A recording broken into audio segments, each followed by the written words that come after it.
Is Cash App telling you your card number is as useful as a chocolate teapot? Don't worry, we'll whip that error into shape in just 90 seconds. First things first, let's double check you haven't entered warp speed fingers. Carefully re-enter your card number, paying close attention to each digit. It's super easy to mistype just one number. So take your time, make sure the expiration date and the CVV code are correct, as sometimes autocorrect can sneakily mess those up. So give them a second look. Next, confirm your card type is actually supported by Cash App. Cash App generally accepts Visa, MasterCard, American Express, and Discover cards. Is your card one of these? If it's a lesser-known type, it might be the culprit. Okay, still no luck. It's time to call in the professionals, your bank.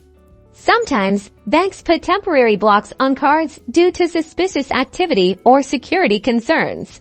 Especially with new card additions to unfamiliar apps, let them know you're trying to use the card with Cash App so they can remove any blocks. Also ask them to confirm that online and mobile transactions are enabled on your card. Still facing the Cash App card number monster?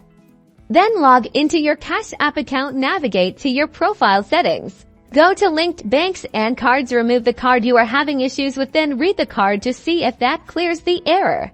And there you have it. Hopefully, one of these solutions has banished that annoying invalid card number error. Don't forget to like this video and subscribe for more quick Cash App fixes.